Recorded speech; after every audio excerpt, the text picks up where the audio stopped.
Alright, we've talked about a little bit of everything this week, so it's time to get back to a little bit of metal. You know, the thing that most people know me for, even though I want to diversify, and I will probably make a lot more of an effort in order to do so in the next couple of months. Let's get back into it a little bit. Let's talk about Sin and Bones by Fozzy today. Now, I'm not wearing the shirt right now. In fact, I won't be considering it's autographed, but I confess that I am a huge Chris Jericho fan, and I am a Fozzy fan. Also to a certain extent. Ever since they released their self-titled debut in the latter part of the 1990s, I have to admit to all of you that I really have been pulling for this band to be something special. Not just because Chris Jericho is one of my favorite wrestlers of all time, if not the top spot, but simply because I like the idea of him crossing over. And let's face it, the very few times that wrestlers or sports entertainers have crossed over have usually led to more chuckles and grins than they really have serious notions of serious music. So with Sin and Bones, we have an album that is going to be really following up Chasing the Grail, which was released a couple of years ago, and really signaled a large change for this band. It's not something that's apparent on each and every one of their tracks, but you start to notice whenever you listen to the entire body of that album that they are starting to embrace a couple of different subcultures of metal, including progressive metal, which was evident in the final song on Chasing the Grail, entitled Wormwood, which I consider to be a really, really great statement for the band in the year 2010. This was a mammoth opus that was really soaked in a lot of that progressive style, that was done in 3 parts, and just really had a lot to offer many different avenues and styles and fans of music, especially metal and rock. So with Sin and Bones, we see that same idea kind of redone, and it's redone in the very final track entitled Storming the Beaches. And this track is, of course, going back to the days of World War II and the storming of the beaches of Normandy. That has really been the subject of various movies, of songs by other artists. You know, Saving Private Ryan has one of the most graphic scenes depicting this idea, and it is just a topic that is forever extremely interesting, but at the same time a day of intense lamentation because of the lives that were lost. This is one of the goriest battles that we saw in World War II, and those movies and music have been able to document that very, very well. This is another song that really showcases that. It's really kind of through the perspective of a soldier that is kind of the lead-up process heading toward the beach, and then once they get off, you know, he's able to document the feelings, the seasickness, you know, trying to set the scene as if it is done from a first-person perspective, and he's able to accomplish this, Chris is, very beautifully, and the music that surrounds it also captivates both a haunting but also chaotic glow that really would spotlight this historical moment very well. You know, kind of that haunting feeling that you get whenever you're heading there, heading to potentially your demise, and ultimately, in this song, your death. And then the chaos that surrounds you whenever the war is literally right there in front of you and you're a participant. Now, I'm just talking about one song right there, but whenever we talk about the remainder of this album, I have to provide some background. Earlier this year, Fozzy signed with Century Media Records. Now, of course, we've seen with Century Media artists that it's kind of a juggling effect as to whether or not the album is able to be solid all the way through, or even if it's able to be solid at all.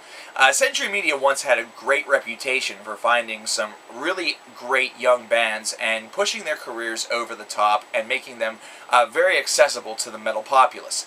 Now, in recent years, they've been able to sign some marquee acts to their label, and the results have kind of been varied. So, you know, you kind of have to go into each and every album that you hear with a little bit of apprehension, but with an open mind.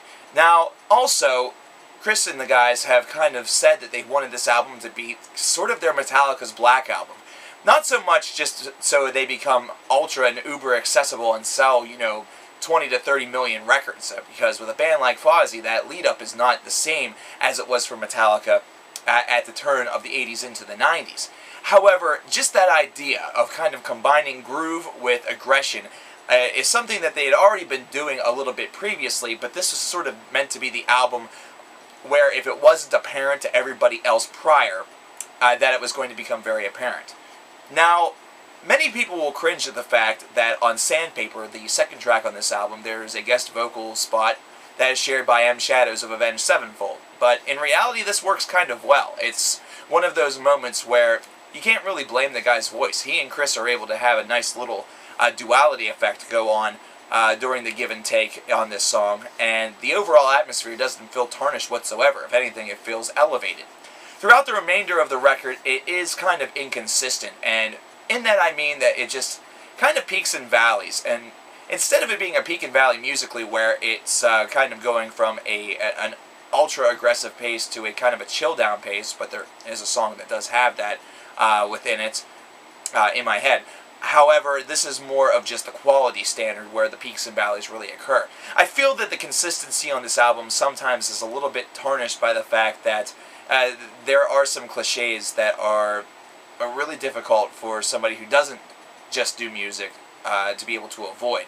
You know, there's some, you know, unintentional rhyming that takes place. I struggle just to think of that. That's a cliche in itself. There's just some very generic little introductory guitar structures. You know, you have to understand that Stuck Mojo was a band that was trying to do something that was a little bit taboo in the metal scene. You know, they were trying to do both rap and rock in the same time with metal in there as well, and the idea worked in sparse moments, and they were really kind of a treasured artist for Century Media. However, this is a band that kind of achieved moderate success at the very peak, and a lot of people these days will not remember them whatsoever. But with that said, I mean, overall, this is an album that, if you are a Fozzy fan or just a general rock fan, it will soothe your palate, and there will definitely be a couple of choice and standout cuts, such as In My Head and Storming the Beaches, that will really just, you know, captivate you. You know, you'll really enjoy these, and it's one of those things that even if you're a diehard metal fan, and this is something that sort of just takes the edge off a little bit, it's like a softer part of the of your metal palette, then it's something that you're going to also enjoy. You know, don't let the stardom of Chris Jericho really fool you on this one. Instead, just sort of embrace it, because they are able to write very good songs, even though they can at some points be very simple and catchy. But you know, overall, this is really music that's kind of in its right place. You know, it's got all the great and best intentions in the world. It just sometimes is marred by a little inconsistency.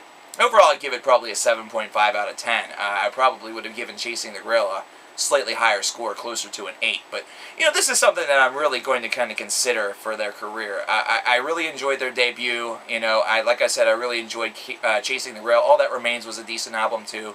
You know, this is just a band that really just makes consistent records, and they're not necessarily always going to captivate me to consider them for the top 25 list. However, I mean, it's good music, so definitely check it out.